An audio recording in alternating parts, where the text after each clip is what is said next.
있다면 이 기회를 놓치지 않기 위해서 가장 중요한 건 역시 일정이겠죠. 아까 오늘이 아주 중요하다고 하셨는데 날짜를 다시 한번 짚어주시죠. 모든 자격 판단의 기준이 되는 입주자 모집 공고일은 2025년 11월 28일이었고요. 그리고 저희가 이 방송을 하고 있는 바로 오늘 2025년 12월 8일 월요일 오전 9시부터 오후 5시 30분까지 바로 특별 공급 접수일입니다. 아, 그래서 오늘이 결정적인 날이라고 하셨군요. 특별 공급 대상자인데 아직 망설이고 계셨다면 이 방송이 끝나기 전에 결정을 내리셔야겠네요. 네, 시간이 정말 얼마 없습니다. 그리고 바로 내일인 12월 9일 화요일이 일반 공급 1순위, 모레인 10일 수요일이 2순위 접수입니다. 당첨자는 다음 주 수요일인 12월 17일에 발표되고 연말인 12월 29일부터 31일까지 계약을 체결하는 아주 숨가쁜 일정이죠. 오늘 특별 공급, 내일 1순위. 정말 코앞이네요. 자, 그럼 가장 현실적인 질문으로 넘어가 보겠습니다. 규제도 없고 조건도 좋은데 결국 가장 중요한 건 그래서 얼마인가 아니겠습니까? 이 바늘구멍을 총괄하려면 어느 정도의 자금 계획이 필요할까요? 59시 타입의 분양가는 층별로 조금씩 다릅니다. 2층이 약 6억 5,800만 원, 그리고 6층에서 10층 사이가 약 6억 8,500만 원으로 책정됐습니다. 6억 중후반대군요. 보통 계약금, 중도금, 잔금 순서로 납부하는데 여기는 좀 특이하다고요. 네, 중도금이 없습니다. 계약 시점에 분양가의 10%를 대고 입주 지정일에 나머지 90%를 잔금으로 한 번에 내는 구조입니다. 나중에 설명드릴 후분양 아파트의 특징이죠. 중도금 대출 걱정은 없으니까 자금 흐름은 단순하겠네요. 그런데 공고문을 보다가 제 눈을 의심한 항목이 있었습니다. 분양가 말고 모든 당첨자가 무조건 내야 하는 필수 비용이 있다고요. 맞습니다. 바로 발코니 확장비입니다. 이번 36세대는 비확장형을 선택하는 게 아예 불가능합니다. 모두 확장형으로 시공되고 그 비용이 4,142만 원입니다. 4,142만 원이요? 거의 소형차 한 대 값이네요. 요즘 신축 아파트에서 이런 필수 옵션 비용이 계속 오르는 추세인가요? 다른 단지들이랑 비교하면 어느 정도 수준이죠? 굉장히 날카로운 질문입니다. 최근에 분양가 상한제를 피하려고 기본 분양가는 낮춰두고요. 이런 발코니 확장비나 유상옵션 비용을 높여서 전체 가격을 보전하려는 경향이 나타나고 있거든요. 네네. 4천만 원이 넘는 확장비는 결코 저렴하다고 할 수 없죠.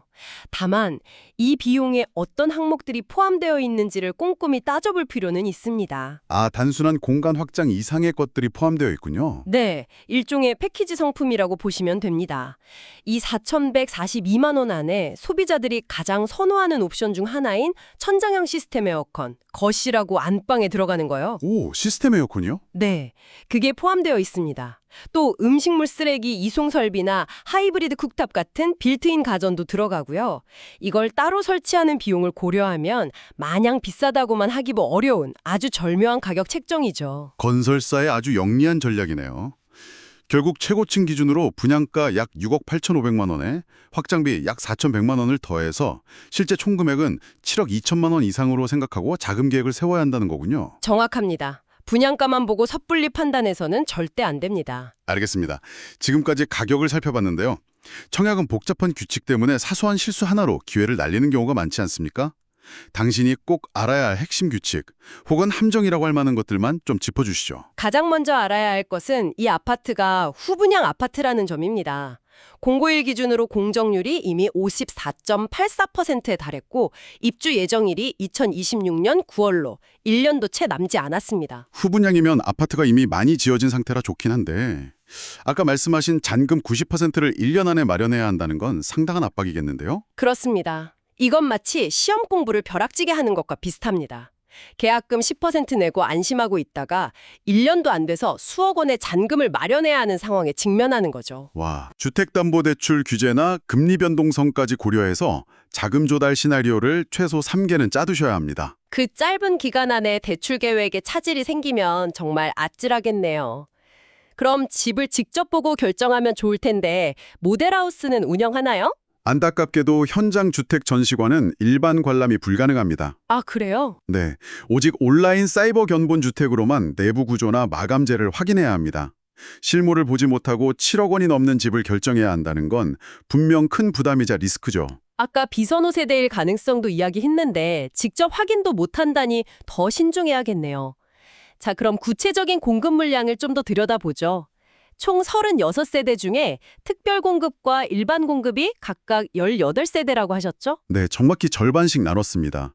특별 공급 18세대는 기관 추천 3, 다자녀 3, 신혼부부 8, 노부모 부양 1, 생애 최초 3세대로 구성됩니다.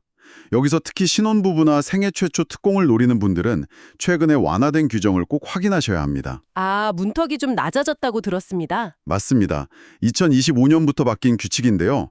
예를 들어서 청약 신청자 본인이 아니라 배우자가 결혼 전에 주택을 소유했거나 청약에 당첨된 이력이 있더라도 이제는 문제 삼지 않거든요. 오, 이 개정안 덕분에 과거에는 자격 미달이었던 분들도 이번에는 기회를 잡아볼 수 있게 된 거죠. 이건 정말 중요한 정보네요. 본인에게 해당되는지 반드시 확인해 봐야겠습니다. 그럼 나머지 일반 공급 18세대는 어떻게 당첨자를 뽑나요? 가점이 낮아도 희망이 좀 있을까요? 충분히 있습니다. 5구C 타입은 전용 면적 60제곱미터 이하라 가점제 40%, 추첨제 60% 비율로 당첨자를 선정합니다. 아, 추첨제가 더 많군요. 네, 18세대 중 약 7세대는 가점 높은 순으로 나머지 11세대는 말 그대로 추첨, 즉 운으로 뽑는 거죠. 가점이 낮은 2030 세대나 1주택자 처분 조건부를 신청하는 분들도 추첨제를 통해 당첨을 노려볼 수 있습니다. 그리고 가점제에서 떨어진 사람들은 자동으로 추첨제 대상이 돼서 한 번 더 기회를 얻는 거고요. 네, 패자부활전이 있는 셈이죠. 마지막으로 청약 신청 시 절대 하지 말아야 할 실수가 중복 신청입니다.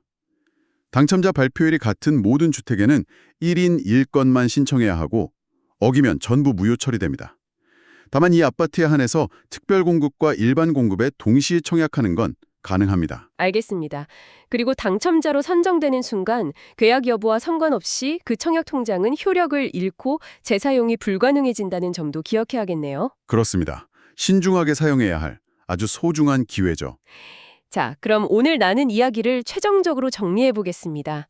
창원 센트럴 아이파크는 1500세대 대단지지만 일반 분양은 59C 타입 36세대로 극히 적은 희소성이 있습니다. 그리고 비규제 지역이라 전매나 재당첨 제한이 없어서 투자와 실거주 양쪽의 수요가 모두 몰릴 수 있는 자유로운 조건이라는 게 가장 큰 특징이자 경쟁을 심화시키는 요인입니다. 하지만 후분양이라 1년 안에 수억 원의 잔금을 마련해야 하는 자금 압박이 있고요.